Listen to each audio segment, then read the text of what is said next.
বাড়ি বসে গ্যাসের বার্নারটাকে কি করে নতুন করব সেটাই তোমাদের সাথে আজকে দেখাবো আর শেয়ার করব। তো চলো, আমি দোকান থেকে নিয়ে চলেছি একটা ইনো, মানে দুখানা ইনোর প্যাকেট। আর আমার গ্যাসের বার্নারগুলো তো তোমরা দেখে বুঝতেই পারছো কতটা কালো হয়ে গেছে, আর দেখে তো মানে যাচ্ছে তাই মনে হচ্ছে।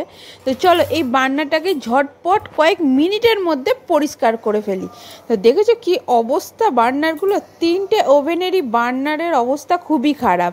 আর বার্নার যদি এতটাই নোংরা হয়ে যায় তাহলে কিন্তু গ্যাসও বেশি খরচা হয়, কারণ ভালোভাবে গ্যাস পাস করতে পারে না ওই কারণের জন্য। তো বাটির মধ্যে একটা জায়গা নিয়ে নিয়েছি, সেখানে আমি বার্নারগুলো রেখে ওর ওপরে ইনোটাকে নিয়ে ভালো করে ছড়িয়ে ছড়িয়ে দিয়ে দিচ্ছি। তো দেখো দেওয়ার সঙ্গে সঙ্গেই ভেতরে একটা মানে কিরম একটা ঝাঁঝালো ব্যাপার হচ্ছে, কিন্তু সেটা তো হয়তো ক্যামেরায় বোঝা যাচ্ছে না। এরপর আমি কি করব, এর মধ্যে দিয়ে দেবো জল। জলটা দেওয়ার সঙ্গে সঙ্গেই দেখো এতটা মানে ফেনা হচ্ছে, যেটা নর্মালি হয় ইনো থেকে আর কি। তো জলটা এমনভাবে দেবো যাতে বার্নারগুলো সব জলে ডুবে থাকে সেইভাবেই।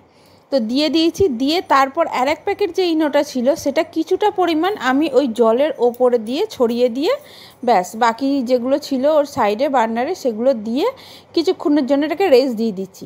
তারপর চলে আসছি গ্যাসের এখানে তো দেখছো যেহেতু এতই মানে চা দুধ পড়ে এটা একদমই কেমন হয়ে গেছে, আর মেজে মেজেও ঘষে যায়নি। কিন্তু ইনো দেওয়ার সাথে সাথে কিছুক্ষণ পর যখন আমি কাপড়ে করে আর স্কচ ব্রাইট দিয়ে ঘষেছি, সঙ্গে সঙ্গে পুরো উঠে পরিষ্কার। আমার ওটা কী অবস্থা ছিল সেটা তোমরা দেখে বুঝতেই পেরেছো। তারপর কিছুক্ষণ পর চলে এসেছি বার্নারটাকে পরিষ্কার করার জন্য। তো তার জন্য একটা ছোট ব্রাশ নিয়েছি, নিয়ে বার্নারটাকে ভালো করে ঘষে ঘষে পরিষ্কার করছি। এবার তোমরা হয়তো বলতে পারো যে যদি ব্রাশ দিয়েই পরিষ্কার করি তাহলে ইনো দেওয়ার কী ছিল।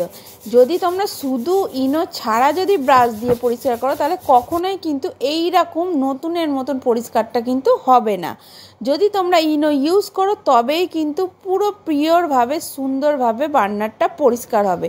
আর দেখো বার্নারটা দেখে মনে হচ্ছে এই সবে গ্যাস ওভেনটা আমি কিনে এনেছি, যা সুন্দর লাগছে পুরো নতুনের মতন। মানে দেখে মনেই হচ্ছে না যে ওভেনের মানে বার্নারের অবস্থাটা অতটা খারাপ ছিল।